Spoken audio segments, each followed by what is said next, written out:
আচ্ছা, আমরা কোষ বিভাজন পড়াতে গিয়ে যে জনিত্রী বানানটা লিখেছিলাম, ওই জনিত্রী বানানটা ভুল লেখা হয়ে গেছে। জ দন্ত নয় হস্যি তৈরি, এটা হচ্ছে ঠিক বানান হবে, এটা ঠিক।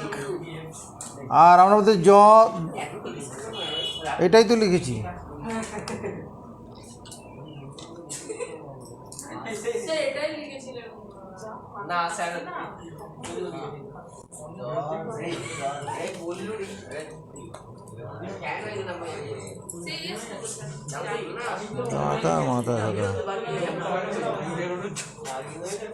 জনিত্রী কোষ, এই আগে কি এই বানানটা লিখেছিলাম?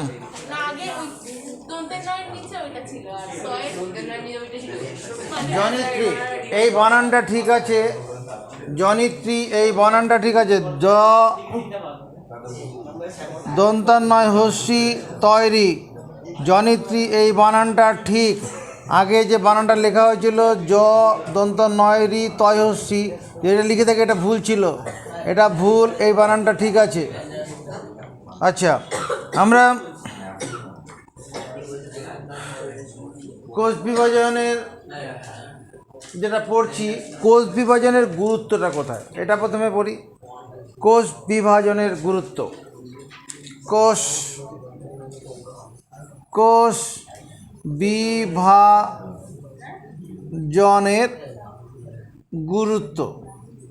গুরুত্ব বা তাৎপর্য একই শব্দ। আমাদের কোষ বিভাজনের গুরুত্ব বা তাৎপর্য, এক নম্বর হচ্ছে কোষ বিভাজনের মধ্য দিয়ে জীবদেহ আকার আয়তনে বেড়ে ওঠে। কোষ বিভাজনের মধ্য দিয়ে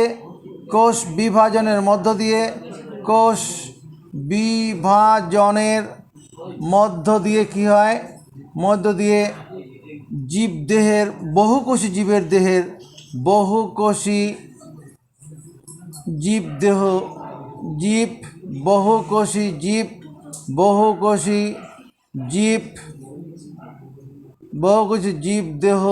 কী হয়, আকার ও আয়তনে বেড়ে ওঠে। কোষ বিভাজনের মধ্য দিয়ে বহুকোষী জীবের দেহ আকার আয়তনে বেড়ে ওঠে। আকারটা মোটা হয়ে যায়, লম্বায় বাড়ে, এরকম আকার আয়তনে বেড়ে ওঠে। কোষ বিভাজনের মধ্য দিয়ে তোমার কি হয়, জনন কোষ তৈরি হয়। একটু আগে দেখলি তারা মিওসিস কোষ বিভাজনের ফলে একটি কোষের নিউক্লিয়াস বিভাজিত হয়ে 4টি জনন কোষ তৈরি হলো, ওটা কোষ বিভাজন হয়েছে। কোষ বিভাজনের মধ্য দিয়ে জনন কোষ তৈরি হয়। কোষ বিভাজনের মধ্য দিয়ে কি হয়, ক্ষত স্থান পূরণ হয়। ক্ষত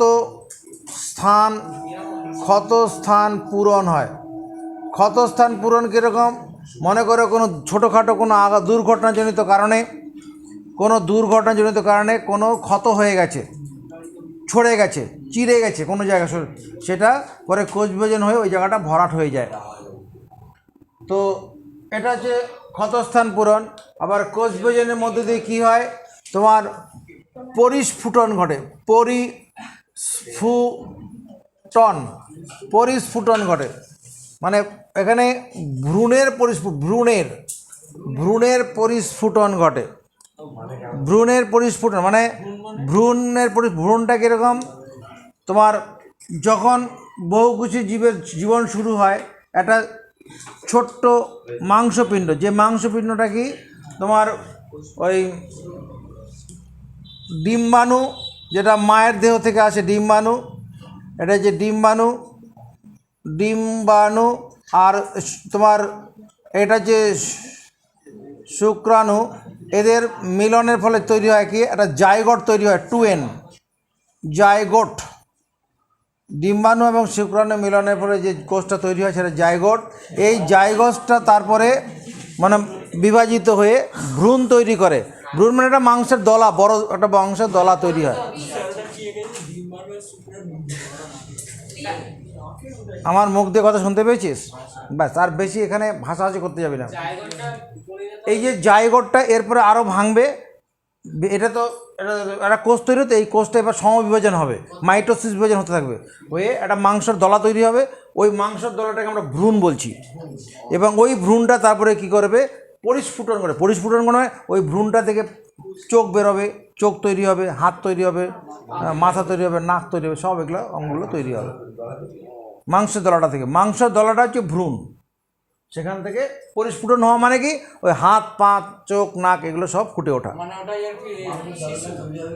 হ্যাঁ, শিশু জীবনের শুরুটা ওখানে ভ্রূণের অবস্থা। দেখে এটা কোষ বিভাজনের গুরুত্ব। এটা আমি কোষ বিভাজনের মধ্য দিয়ে কী হচ্ছে, কোষ বিভাজনের মধ্য দিয়ে জীবদেহ আকার আয়তনে বেড়ে ওঠে। কোষ বিভাজনের মধ্য দিয়ে জনন কোষ তৈরি হয়। কোষ বিভাজনের মধ্যে ক্ষতস্থান পূরণ হয়।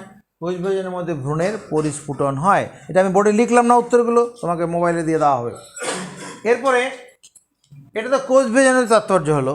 এবার যদি বলা হয় মাইটোসিস কোষ বিভাজনের তাৎপর্য কোথায়? মাইটোসিস কোষ বিভাজনের তাৎপর্য, কোষ বিভাজনের গুরুত্ব। মাইটোসিস কোষ বিভাজনের গুরুত্ব আমি এইটাই বলে দেবো। মাইটোসিস কোষ বিভাজনের মধ্য দিয়ে জীবদেহ আকার আয়তনে বেড়ে ওঠে। মাইটোসিস কোষ বিভাজনের মধ্য দিয়ে জীবদের কোষের সংখ্যা বাড়ে। কোষের সংখ্যা বাড়ার জন্যই জীবদেহ আকার আয়তনে বেড়ে ওঠে। মাইটোসিস কোষ বিভাজনের মধ্য দিয়ে ক্ষতস্থান পূরণ হয়। যখন কোনো কারণে ক্ষত হবে, সেটা মাইটোসিস কোষ বিভাজনের মধ্য দিয়েই সেই জায়গাটা ভরাট হয়ে যায়। মাইটোসিস কোষ বিভাজনের মধ্যে ভ্রূণের পরিস্ফুটন হয়। মাইটোসিস কোষ বিভাজনের মধ্য দিয়ে কী হয়, ভ্রূণের পরিস্ফুটন হয়। আর এই যখন জনন কোষ তৈরি হয়, সেই জনন কোষেরও একটা পর্যায়ে, মানে যে দ্বিতীয় জনন কোষ যে তৈরি হচ্ছে, সেই জনন কোষ তো মিওসিস কোষ বিভাজনে হয়। তার প্রথমটা হয় হ্রাস বিভাজন, তারপরে সমবিভাজন। সমবিভাজনটা আসলে মাইটোসিস কোষ বিভাজনই হয়।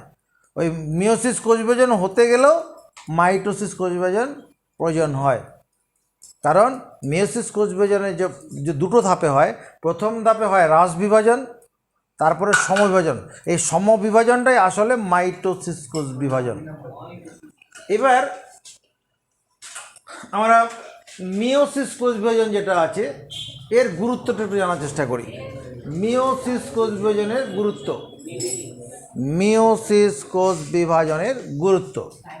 মিওসিস কোষ বিভাজনের গুরুত্বটা কোথায়? মিওসিস কোষ বিভাজনের মধ্য দিয়েই জনন কোষ তৈরি হয়। অর্ধসংখ্যক ক্রোমোজোমযুক্ত জনন কোষ তৈরি হয়।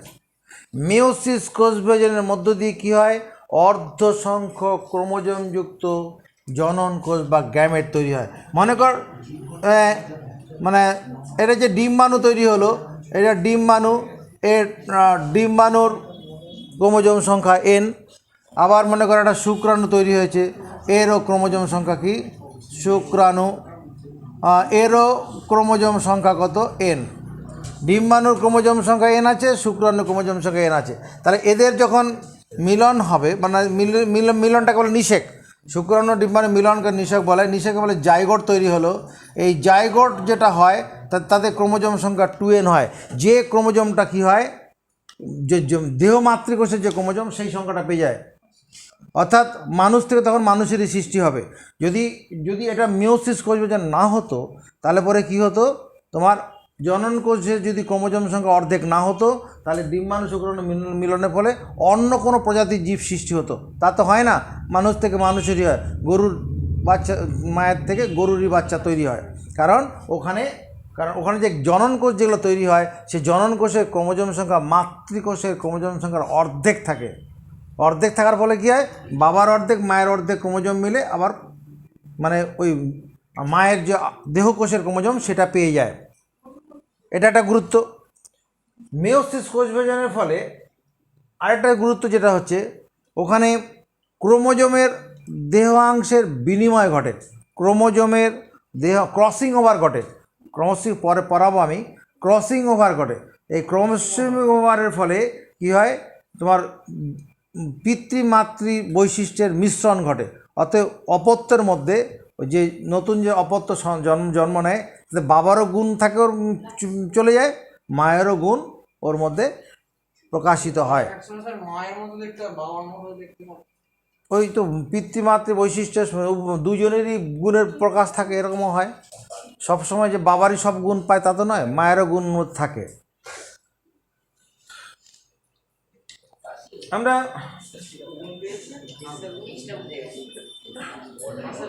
কোষ চক্র বলে একটা কথা আছে, কোষ চক্র। সহযোগিতার করো এদিকে, কোষ চক্র। কোষ চক্র কি?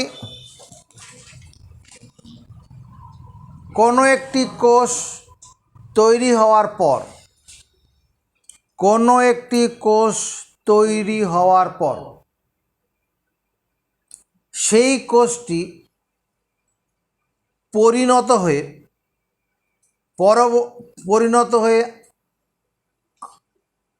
জনিত্রী কোষে পরিণত হওয়া। কোনো অপত্য কোষ তৈরি হওয়ার পর অপত্য কোষটি পরিণত হয়ে জনিত্রী কোষে পরিণত হওয়া, এবং সেই জনিত্রী কোষটি কী করে আবার কতগুলি পর্যায়ের মধ্য দিয়ে, ধাপের মধ্য দিয়ে দুটি অপত্য কোষ তৈরি করে। এই সমগ্র প্রক্রিয়াটাকে বলে কোষচক্র। কোষচক্র সংজ্ঞাটা এরকমভাবে বলতে পারি, কোনো অপত্য কোষ তৈরি হওয়ার মুহূর্ত থেকে কোনো অপত্য কোষ তৈরি হওয়ার মুহূর্ত থেকে যখনই একটা অপত্য কোষ তৈরি হয়ে গেল, কোনো অপত্য কোষ তৈরি হওয়ার মুহূর্ত থেকে সেই কোষটি পরিণত হয়ে জনিত্রী কোষে পরিণত হয়, এবং জনিত্রী কোষটি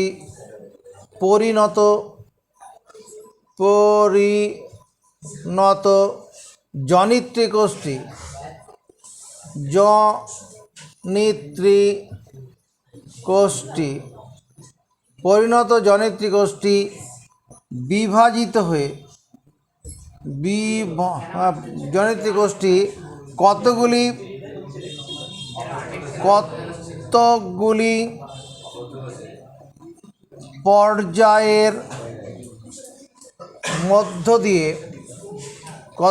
পর্যায়ের মধ্য দিয়ে তোমার দুটি অপত্য কোষ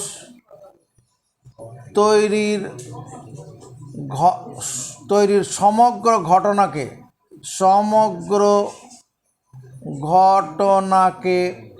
বলে কোষচক্র।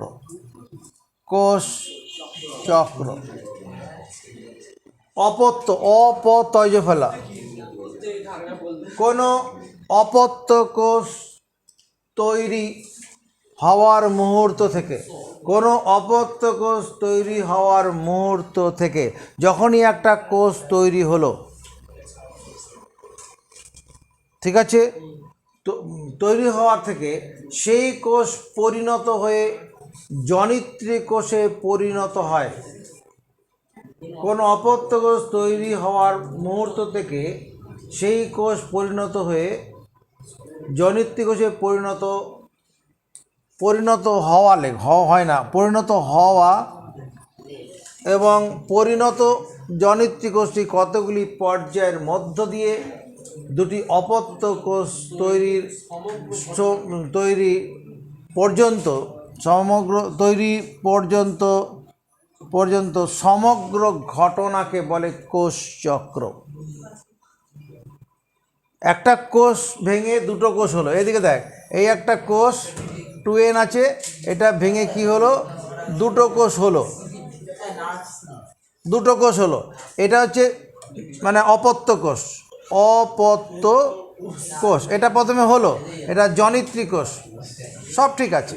এবার এই যে কোষটা, এই কোষটা এবার এ কী করবে, পরিণত হবে। পরিণত হওয়া মানে কি, এবার এর মধ্যে কোষীয় উপাদানের পরিমাণ বাড়বে, মানে এক কোষীয় যেমন আমাদের ভূমিষ্ঠ হওয়াটা মানে জন্ম হওয়া, আমরা যখন মায়ের পেট থেকে বেরোলাম প্রথম তখন জন্ম হওয়া, এরপরে আমরা কি পরিণত হয়েছি। পরিণত হওয়ার পরে তারপরে তুই বাবার ভূমিকা যখন পালন করতে যাবি তখন ওই পরিণত হয়ে তখন অপত্য তৈরি করা, এই তৈরি হওয়া পর্যন্ত সমগ্র যে ঘটনাটা ওটা হচ্ছে কোষচক্র।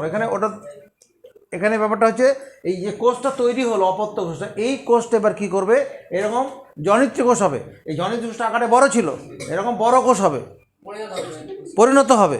পরিণত হয়ে সেই কোষটা কতগুলি পর্যায়ে, একবারে হবে না, কতগুলি পর্যায়ের মধ্য দিয়ে কী হবে, তোমার গিয়ে দুটি অপত্য কোষ, নতুন নতুন দুটি অপত্য কোষ তৈরি হওয়া পর্যন্ত সমগ্র ঘটনাটাকে বলে কোষচক্র।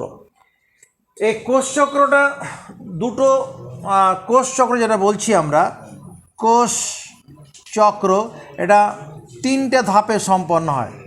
একটা ইন্টারফেজ, একটা মাইটোটিক ফেজ,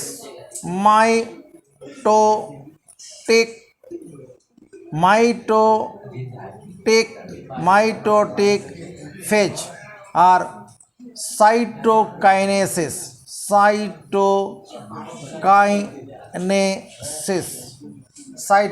কোষচক্রটা তিনটি ধাপে বিভক্ত। কোষচক্র যে ঘটনাটা ঘটবে এই তিনটি ধাপে হয়। এটা হচ্ছে ইন্টারফেজ,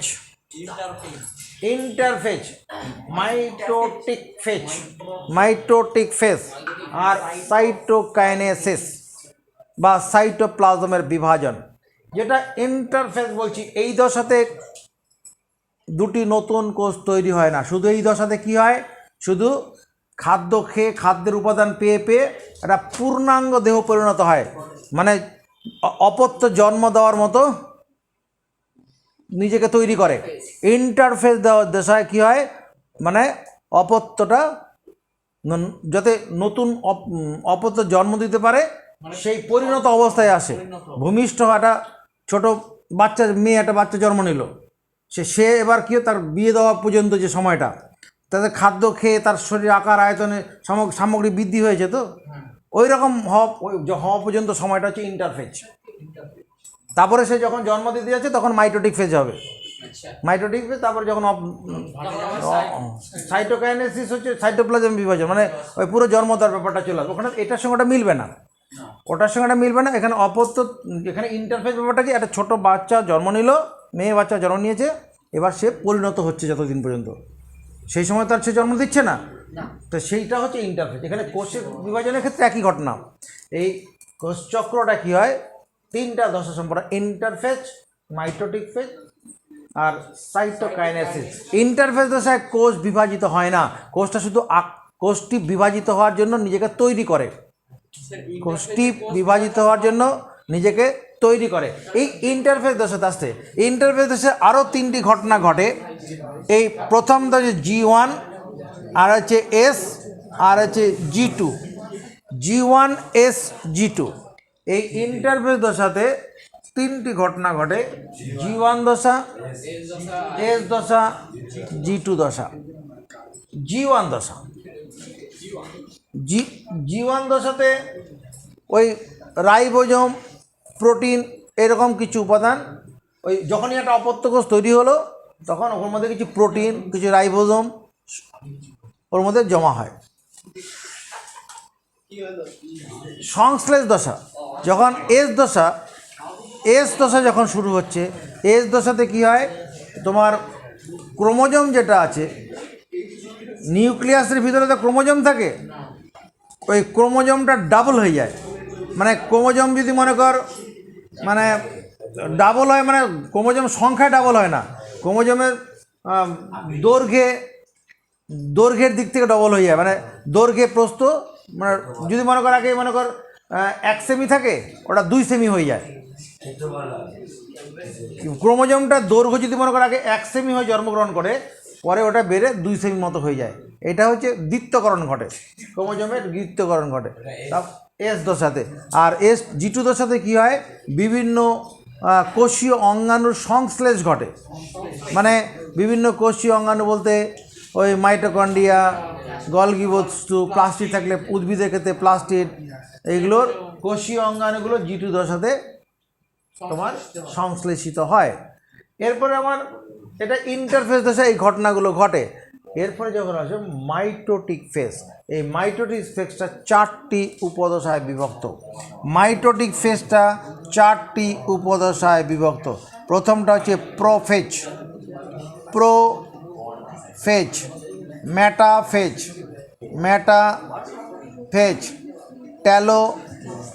প্রোফেজ, মেটাফেজ, অ্যানাফেজ,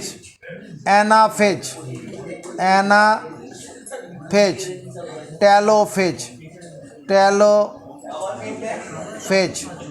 এই যে মাইটোটিক ফেজ আছে এটা 4টি উপদশায় বিভক্ত। প্রোফেজ, এটাই আমার শেখার বিষয় হবে। প্রোফেজ, মেটাফেজ, অ্যানাফেজ, টেলোফেজ কীভাবে সম্পন্ন হয়। পরীক্ষার কোশ্চেনে থাকে যে উদ্ভিদের প্রোফেজ দশাতে কি ঘটনা ঘটে, বা প্রাণীর মেটাফেজ দশাতে কি ঘটনা ঘটে, সেটা আমাদের জানতে হবে। ছবি এঁকে তার বর্ণনাগুলো আমাদের জানতে হবে। এটা যখন এই মাইটোটিক ফেজ বিভাজন যখন হয়ে যাচ্ছে, এই মাইটোটিক ফেজ বিভাজন মানে আসলে নিউক্লিয়াস বিভাজন। এই মাইটোটিক ফেজ যেটা আছে এটা আসলে নিউক্লিয়াস বিভাজন। মাইটোটিক ফেজ আসলে নিউক্লিয়াস বিভাজন দশা। এটা আসলে নিউক্লিয়াস বিভাজন দশা, নিউক্লিয়াস বিভাজন দশা। মাইটোটিক ফেজ দশা মানে আসলে নিউক্লিয়াস বিভাজন দশা। এরপরে সাইটোকাইনেসিস, যেটা সাইটোপ্লাজমের বিভাজন। মানে যখনই নিউক্লিয়াস বিভাজন হয়ে যায় তারপরে সাইটোপ্লাজম 2টি অংশে ভেঙে যায়। নিউক্লিয়াস বিভাজন হয়ে যাওয়ার পরে সাইটোপ্লাজম 2টি অংশে ভেঙে যায়, ভেঙে 2টি অপত্য কোষ তৈরি হয়। আমরা এরপরে সেই ধাপে এগোবো। তাহলে এখন কী লিখলাম, কোষচক্র। কোষচক্র কোনো অপত্য কোষ তৈরি হওয়ার মুহূর্ত থেকে, এটা জনিত্রী কোষ, এটা অপত্য কোষ তৈরি হয়ে গেছে। এই অপত্য কোষ তৈরি হওয়ার মুহূর্ত থেকে সেই কোষ পরিণত হয়ে জনিত্রী কোষে পরিণত হওয়া, মানে এই কোষটা আবার জন্ম দেবে এইরকম আকৃতিতে পরিণত হওয়া এবং পরিণত জনিত্রী কোষটি কতগুলি পর্যায়ের মধ্যে, পর্যায়গুলো কি, এই যে prophase, metaphase, anaphase, telophase, interphase, এই যে কথাগুলো আছে না, কতগুলি পর্যায় বলতে এইগুলো। এই ইন্টারফেজ দশা তো এই পরিণত হয়েই গেল। ইন্টারফেজ দশা সম্পন্ন হওয়া মানে কি, জনিত্রী কোষে পরিণত হওয়া। অপত্য কোষটা জনিত্রী কোষে পরিণত হচ্ছে এই ইন্টারফেজ দশার মধ্য দিয়ে হয়ে যায়। কোনো অপত্য কোষ জনিত্রী কোষে পরিণত হয় কি, ইন্টারফেজ দশার মধ্য দিয়ে। তারপরে কতগুলি পর্যায় মানে এই প্রোফেজ, মেটাফেজ, অ্যানাফেজ, টেলোফেজ মধ্য দিয়ে কী হয়, তারপরে সাইটোকাইনেসিসের মধ্যে দিয়ে 2টি অপত্য কোষ তৈরি হয়। এই সমগ্র ঘটনাটাকে বলে কোষ চক্র। ঢুকেছে মাথায়?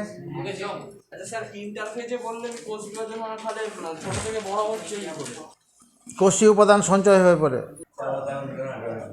মাইটোটিক বিভাজন বা নিউক্লিয়াস বিভাজন, যেটা আমরা বলছিলাম, মাইটোটিক বিভাজন বা নিউক্লিয়াস বিভাজন 4টি পর্যায়ে বিভক্ত: প্রোফেজ, মেটাফেজ, অ্যানাফেজ, টেলোফেজ। তো সেদিকে আমরা প্রথমে দেখব এই মাইটোটিক কোষ বিভাজনের কালে কি ঘটনাগুলো ঘটে। তোমার প্রথমে প্রোফেজ। এই প্রোফেজের তোমার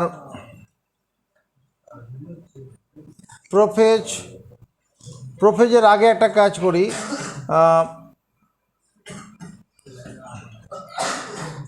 প্রাণী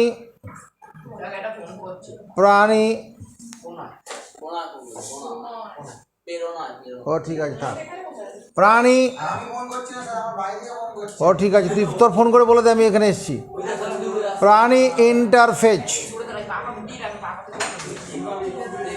আর উদ্ভিদ ইন্টারফেজ।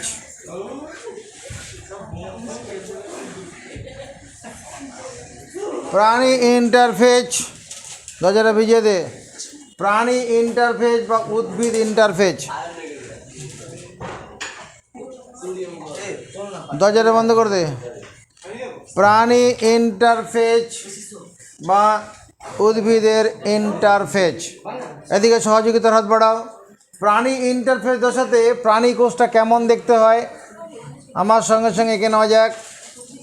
তোমার জানা আছে তবু আঁকো, এরকম আঁকলাম প্রাণী কোষ, সঙ্গে সঙ্গে শুরু। আর এখানে নিউক্লিয়াস, নিউক্লিওলাস, নিউক্লিওলাস, আর এখানে সেন্ট্রোজোম থাকবে। সেন্ট্রোজোমটা এখানে দিচ্ছি।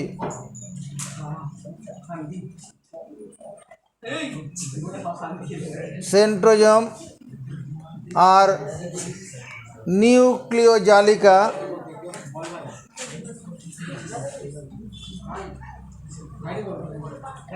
তিনটে, চারটে, পাঁচটা, ছটা,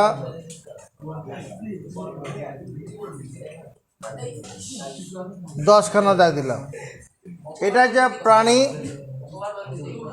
প্রাণী ইন্টারফেজ দশায় প্রাণী কোষটা এরকম দেখতে হবে। আস্তে, এই প্রাণী ইন্টারফেজ দশায় প্রাণী কোষটা দেখতে এরকম হবে।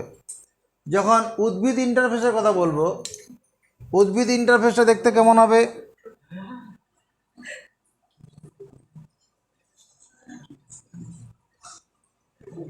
এইটা প্রাণী কোষের মতোই হলো।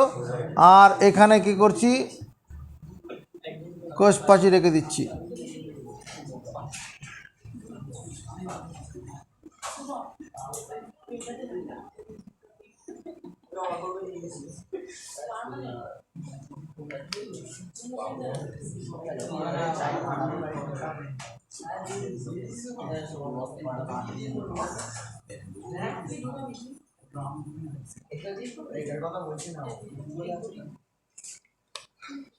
নিউক্লিয়াস, হ্যাঁ, প্রাণী ইন্টারফেসে ওই নিউক্লিয়াসের পাশে ওই যে কি এখানে সেন্ট্রোজোম, কোনটা? সেন্ট্রোজোম। উদ্ভিদ কোষে এটা উদ্ভিদ ইন্টারফেস দশা। আমাদের যেটা পরীক্ষা থাকবে যে প্রাণী প্রোফেজ দশায় কি ঘটে, বা প্রাণী প্রোফেজ দশার চিহ্নিত চিত্র অঙ্কন করো, প্রাণী প্রোফেজ দশার বর্ণনা দাও, এরকম বলতে পারে। প্রাণী প্রোফেজ দশার বর্ণনা দাও। দেখো, প্রাণী প্রোফেজ দশার যখন বর্ণনার কথা বলবে, এটা প্রোফেজ, এটা প্রাণী প্রোফেজ, প্রাণী প্রোফেজ, প্রোফেজ। এই প্রাণী প্রোফেজ দশায় আমি দুখানা কোষ আঁকছি। মানে এই কোষের সাইজটা উপরেরটা যা আছে সেই সাইজ থাকবে, একই রকম সাইজের কোষটা হবে। উপরে যে কোষটা হলো সেই কোষটারই সাইজ করবে।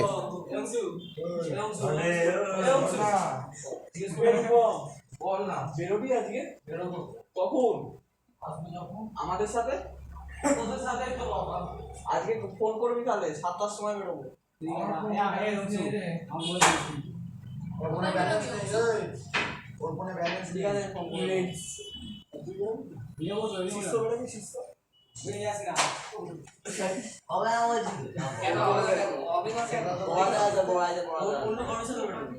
আচ্ছা, এখানে আমরা দুটো কোষ আঁকলাম। তো এই যে দুটো কোষ আঁকলাম, এখানে লিখছি প্রোফেজের, প্রাণী প্রোফেজের তোমার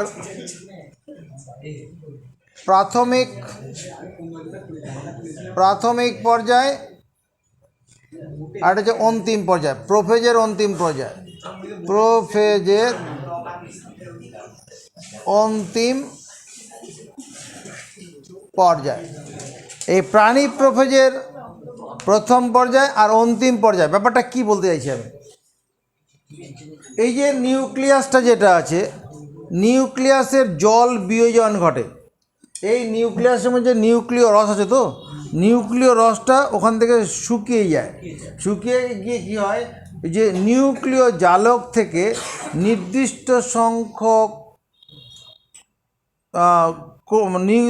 সংখ্যক ক্রোমোজোম গঠিত হয়। ব্যাপারটা কীরকম, এই আর কি হয়, সেই সঙ্গে সঙ্গে নিউক্লিয় পর্দার অবলুপ্তি ঘটতে থাকে। এদিকে তাকা, এই যে নিউক্লিয় পর্দা, এই নিউক্লিয় পর্দা ডট ডট দেব, নিউক্লিয় পর্দাটা ডট ডট দিলাম, নিউক্লিয় পর্দাটা অবলুপ্ত, মানে এখানে অবলুপ্ত, এটা শুরু হবে আর কি। আর নিউক্লিয় লাশটাও থাকবে, একটু হালকা হয়ে যাবে, আগে যা থেকে তার থেকে হালকা হবে। আর কি এখানে যেটা হয়, এই মেইন যেটা প্রথমের দিকে যেটা শুরু হয়, নিউক্লিয়াসে জল বিয়োজন হয়ে নির্দিষ্ট সংখ্যক ক্রোমোজোম গঠিত হয়। ব্যাপারটা এই রকম। আর প্রতিটি ক্রোমোজোম, এই যে ক্রোমোজোম তৈরি হচ্ছে, ভালো করে দেখা, এই একটা ক্রোমোজোম, চারটি ক্রোমোজোম করে দে, এরকম চারখানা ক্রোমোজোম তৈরি হলো। এটা যে সেন্ট্রোমিয়ার, এই মাঝখানেগুলো সেন্ট্রোমিয়ার। আর এখানে যেটা সেন্ট্রিউলটা ছিল, এই সেন্ট্রোজোমটা ভেঙে গিয়ে দুটো অপত্য সেন্ট্রোজোম তৈরি হবে, তৈরি হয়ে দুটো দুদিকে যাওয়া রাস্তা ধরে।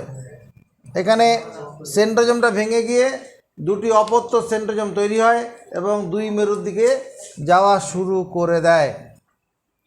আর এই প্রোফেজের অন্তিম পর্যায়ে কি হয়, নিউক্লিয় পর্দা প্রায় থাকে না, অবলুপ্ত হয়ে যায়, নিউক্লিয় পর্দা নিশ্চিহ্ন হয়ে যায়। দেখ, এটা যতটা ডিপ ছিল এটা নেই, নিউক্লিয় পর্দা আরও হালকা হয়ে গেছে। নিউক্লিয় লাশ মানে এটা থাকে না বলেই চলে, নিউক্লিয় লাশটারও অবলুপ্তি হয়ে যায়। হলো নিউক্লিয় লাশটাও অবলুপ্ত হয়ে, নিউক্লিয়াসটা বড় দেখিয়ে ফেলছি, ছোট করে দিচ্ছি, নিউক্লিয় লাশটারও অবলুপ্তি হয়, নিউক্লিয় লাশের অবলুপ্তি হয় প্রোফেজের অন্তিম পর্যায়ে। সেই সঙ্গে প্রতিটি ক্রোমোজোম লম্বালম্বি সেন্ট্রোমিয়ার অংশ ছাড়া লম্বালম্বি বিভাজিত হয়ে দুটি করে ক্রোমাটিড তৈরি করে, অর্থাৎ এই রকম তাকাও, এবং আরও দৈর্ঘ্যটা ছোট হয়ে যায়। এই একটা হলো, এই হলো, আর ছোট করে দিচ্ছে এটা,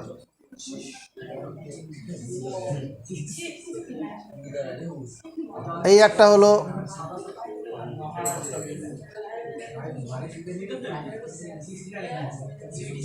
এটা হলো,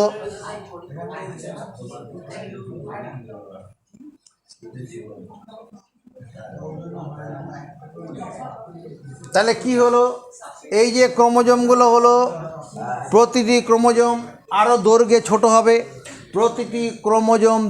ছোট হবে, এবং লম্বালম্বি ভেঙে গিয়ে প্রতিটি ক্রোমোজোম থেকে দুটি করে ক্রোমাটিড তৈরি হবে।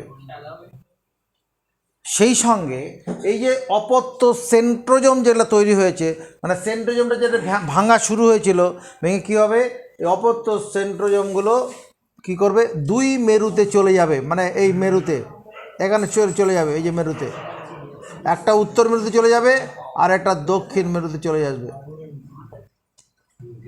সেন্ট্রোজোমগুলো কী করবে, দুই মেরুতে চলে যাবে। এটা প্রোফেজের দশায় এই ঘটনাগুলো ঘটে। প্রাণী প্রোফেজ দশায় কি ঘটে, প্রাণীর প্রোফেজ দশাতে প্রথমে নিউক্লিয়াসের জল বিয়োজন ঘটে, নির্দিষ্ট সংখ্যক ক্রোমোজোম গঠিত হয়। আর একটা কথা মাথায় রাখতে হবে, ক্রোমোজোম সব সময় জোর সংখ্যায় লিখতে হবে, ক্রোমোজোম জোর সংখ্যায় দেখাতে হবে। আমরা তো মাইটোসিস কোষ বিভাজন দেখাচ্ছি, সব সময় জোর সংখ্যায় থাকবে, কখনো বিজোড় থাকবে না। বিজোড় দিলেই কিন্তু শূন্য দিতে পারে, কারণ যদি তুই এখানে 3খানা ক্রোমোজোম করিস তাহলে শূন্য দিতে পরীক্ষা খাতায়। সব সময় ক্রোমোজোম জোর ডিপ্লয়েড হবে। তোমার মাইটোসিস কোষ বিভাজন যেটা হয়, সেখানে দেহকোষের ক্রোমোজোম হয়, তো দেহকোষের ক্রোমোজোম, প্রতিটি কোষই হচ্ছে ডিপ্লয়েড ক্রোমোজোমযুক্ত, মানে জোড় সংখ্যায় থাকবে, জোড় সংখ্যা, জোড়ায় জোড়ায় থাকবে। এখানে 2 জোড়া আছে। তাহলে এই দশাতে কি হলো, প্রোফেজ দশার শুরুতে নিউক্লিয়াসের জল বিয়োজন ঘটে, তোমার নির্দিষ্ট সংখ্যক ক্রোমোজোম গঠিত হয়। কি বললাম, নিউক্লিয়াসের জল বিয়োজন ঘটে, নির্দিষ্ট সংখ্যক ক্রোমোজোম গঠিত হয়। কি বললাম, আওয়াজ তোলো। নিউক্লিয়াসের জল বিয়োজন ঘটে, নির্দিষ্ট সংখ্যক ক্রোমোজোম গঠিত হয়। হলো নিউক্লিয় পর্দার অবলুপ্ত শুরু হয়, অবলুপ্তি শুরু হয়। নিউক্লিয় পর্দার, নিউক্লিওলাসেরও অবলুপ্তি শুরু হয়। সেন্ট্রোজোম ভেঙে 2টি অপত্য সেন্ট্রোজোম গঠিত হয়, শুরুতেই হয়। অন্তিম লগ্নে 2টো সেন্ট্রোজোম কি করে, অপত্য সেন্ট্রোজোমগুলো 2 মেরুতে চলে যায়, আর প্রতিটি ক্রোমোজোম লম্বালম্বি ভেঙে গিয়ে 2টি করে ক্রোমাটিড গঠন করে এবং 2 মেরু, এবং সেই ক্রোমোজোম, অপত্য ক্রোমোজোমগুলো দৈর্ঘ্যে ছোট হয়। এটা যত বড় ছিল তার থেকে ছোট হলো, আর লম্বালম্বি আরও ভেঙে যাবে। এটা, এই ঘটনাটা কোথায় হলো, প্রাণী প্রোফেজ দশাতে। উদ্ভিদের প্রোফেজের ক্ষেত্রে কি হবে লক্ষ্য রাখো। আবার 2টো উদ্ভিদ কোষে ফেলো। এটা আমি উদ্ভিদের 2টো উদ্ভিদ কোষ একই রকম সাইজের হবে দেখতে, একই রকম সাইজ।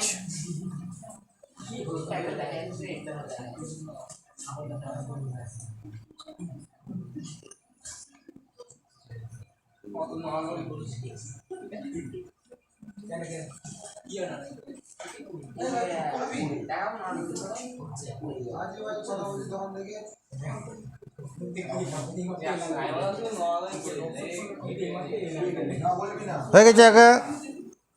এটা উদ্ভিদের প্রোফেজের প্রাথমিক পর্যায়, প্রাথমিক পর্যায়, এটা অন্তিম পর্যায়, অন্তিম পর্যায়। আমরা কিন্তু খুব ধীরে সুস্থে করছি, দ্বিতীয়বার করতে পারবো না।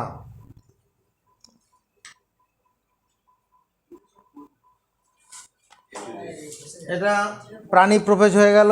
উদ্ভিদের ক্ষেত্রে কি হবে, ওই নিউক্লিয় পর্দা যেটা আছে, নিউক্লিয় পর্দার অবলুপ্তি শুরু হবে, নিউক্লিওলাসের অবলুপ্তি শুরু হবে।